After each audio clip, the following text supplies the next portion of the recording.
ജനദ്രോഹ പണിമുടക്കിൽ ജനങ്ങൾക്ക് കൈത്താങ്ങായി സേവാഭാരതി. തിരുവനന്തപുരത്ത് RCC ഉൾപ്പെടെയുള്ള പ്രധാനപ്പെട്ട ആശുപത്രികളിൽ എത്തുന്നവർക്ക് സേവാഭാരതിയുടെ സൗജന്യ സർവീസുകൾ. സേവാഭാരതിയുടെ 5 ആംബുലൻസുകളാണ് യാത്രാ ദുരിതം അനുഭവിക്കുന്ന ജനങ്ങൾക്ക് വേണ്ടി സൗജന്യ യാത്ര നടത്തുന്നത്.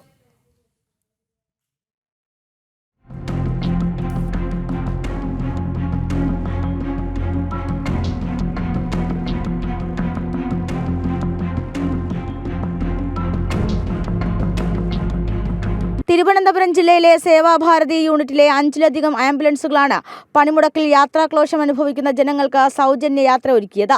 Thiruvananthapuram RCC, Sree Chitra institute of medical science, medical college തുടങ്ങിയ ആശുപത്രികളിലേക്ക് ചികിത്സയ്ക്കായി എത്തുന്നവരെ സൗജന്യമായും സുരക്ഷിതമായും ആശുപത്രിയിലെത്തിക്കുന്നു.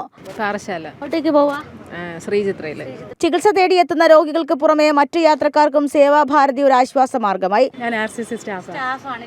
എൻ്റെ വീട് അമരവിളയ. യാത്രാ ക്ലേശം ഒഴിവാക്കാൻ പാപ്പനംകോട് വീടെടുത്തിട്ടുണ്ട്. മുൻകൂർ നിശ്ചയിച്ച ചികിത്സകളായതുകൊണ്ട് തന്നെ ആശുപത്രിയിൽ വരാതിരിക്കാനും കഴിയാത്ത അവസ്ഥയാണ് ആളുകൾക്ക്.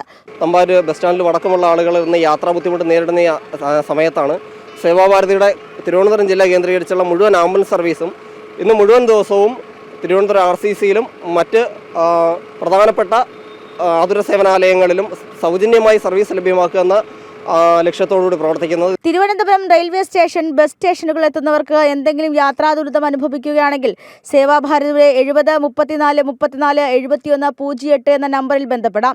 സൗജന്യ യാത്രയ്ക്ക് പുറമെ ആശുപത്രിയിലെത്തുന്നവർക്ക് സൗജന്യ ഭക്ഷണവും സേവാഭാരതി ഒരുക്കുന്നുണ്ട്. ജനങ്ങളെ ദ്രോഹിക്കുന്ന പണിമുടക്കിൽ ജനങ്ങൾക്ക് എല്ലാ തരത്തിലുള്ള കൈസഹായവുമായി സേവാഭാരതി ഒപ്പമുണ്ട്. സൗജന്യ യാത്രയും സൗജന്യ ഭക്ഷണവുമാണ് സേവാഭാരതിയുടെ നേതൃത്വത്തിൽ ഇന്ന് തിരുവനന്തപുരം നഗരത്തിൽ ഒരുക്കിയിരിക്കുന്നത്. ക്യാമറമാൻ അനീഷ് കാട്ടാക്കടയ്ക്കൊപ്പം ടിൻഡു ദാസ്, ജനം, തിരുവനന്തപുരം.